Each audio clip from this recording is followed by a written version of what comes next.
Hello friends, welcome you all to Polity Simplified series of Gnandeep Academy. आजचं article आहे आपलं article number 25. Article 25 आणि 26 यांच्यावरती combinedly question असतो. Article 25 आणि article 26 मध्ये काय डिफरन्स आहे? There is single line difference. Article 25 talks about individual freedom of religion. Article 26 talks about collective freedom of religion. वैयक्तिक धर्म स्वातंत्र्याचा हक्क आर्टिकल 25 देतं, सामूहिक धर्म स्वातंत्र्याचा हक्क आर्टिकल 26 देतं.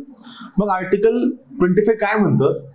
फ्रीडम ऑफ कन्सायन्स, पहिला point, freedom of conscience, free profession, practice, आणि fourth is propagation of religion.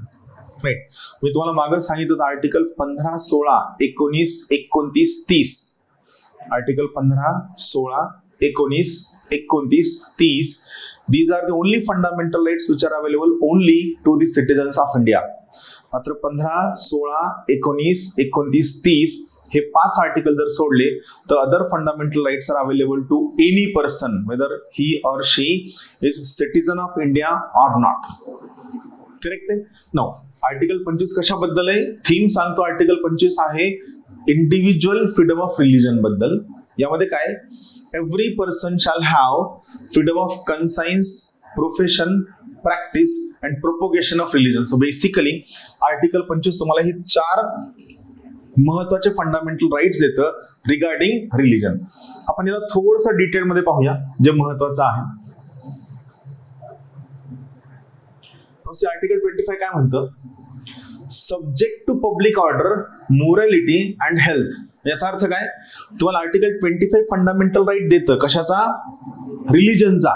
पण हा राईट ऍब्सोल्यूट आहे का? नाही, the right is not absolute. The right is qualified. Qualified म्हणजे काय?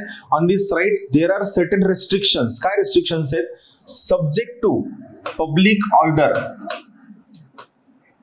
Morality and health, sorry, morality and health दुसरा, and such other provisions of this part. बरोबर, morality and health.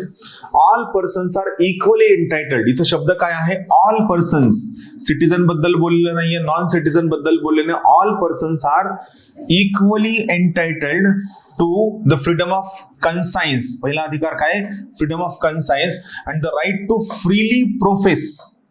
Third, practice and propagate one's religion. Fourth, 4 dimensions आहेत. काय?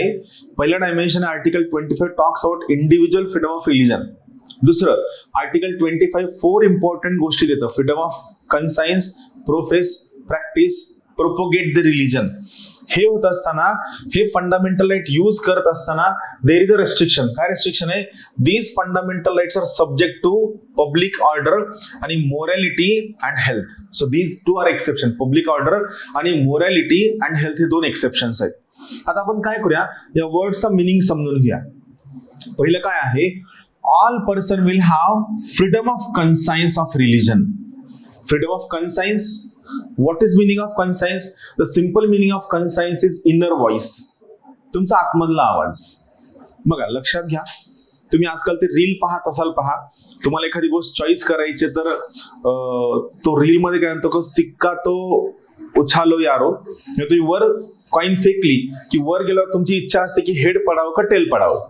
So तुमची coin वर गेल्यावर तुम्हाला ऑटोमॅटिकली कळतं तुमची चॉईस काय आहे. So it is inner voice, आतला आवाज. सो फ्रीडम ऑफ कन्सायन्स म्हणजे काय? It is right of an individual, right of inner voice of an individual to mold his or her relationship with the God. एखादा person स्वतःचं देवासोबतचं नातं कोणत्या पद्धतीने ठरवू शकतो, कोणत्या पद्धतीने मोल्ड करू शकतो, याला म्हणायचं फ्रीडम ऑफ कन्सायन्स. थोडक्यात आतला आवाज. Freedom of conscience is freedom of an individual to mold his or her relationship with the God. It is called as freedom of conscience. Ram तेरी गंगा मैली मध्ये गाणं होतं बघा, एक राधा एक मीरा. बरोबर आहे? एक राधा असते, एक मीरा असते.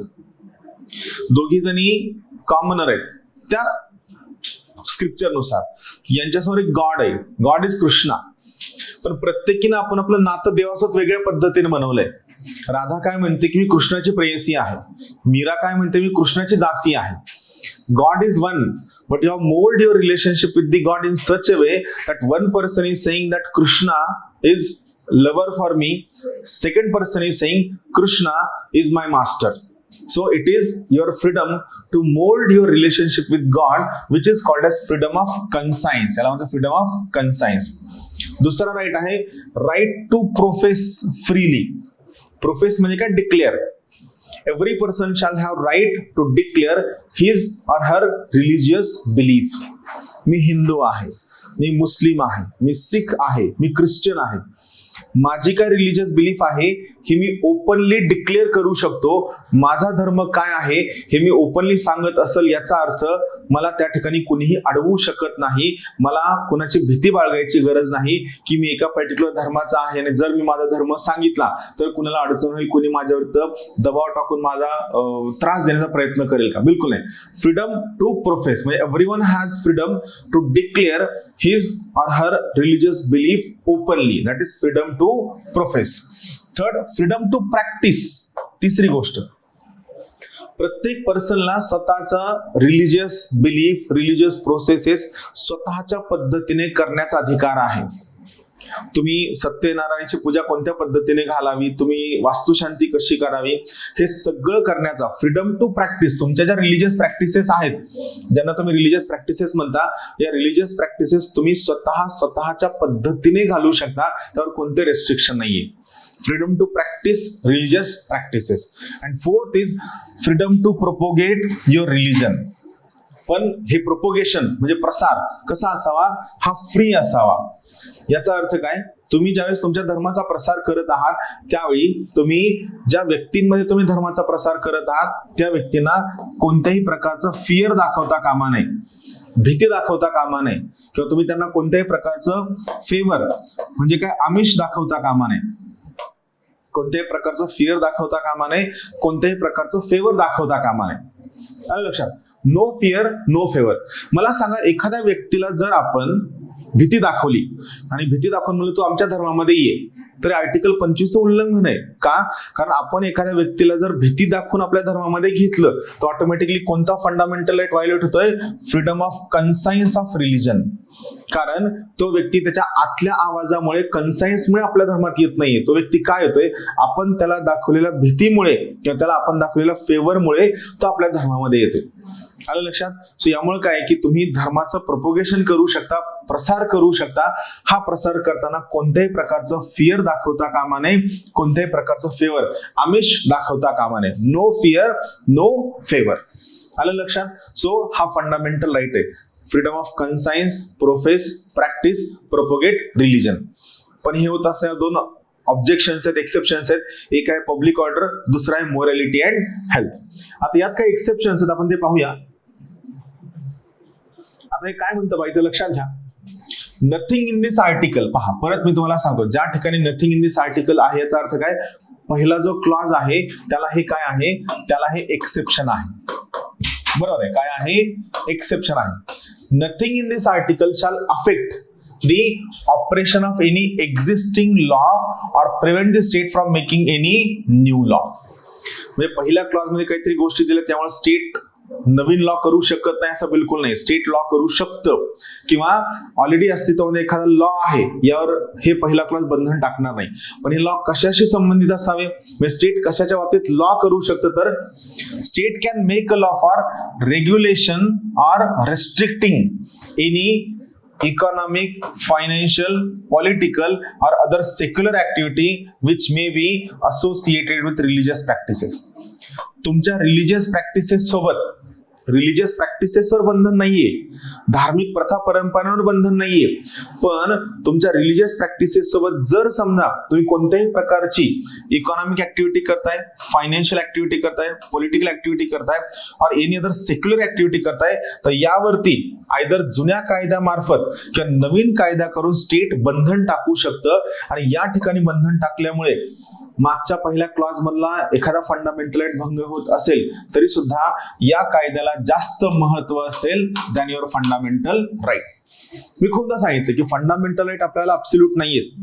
देर are certain reasonable restrictions impose on fundamental right.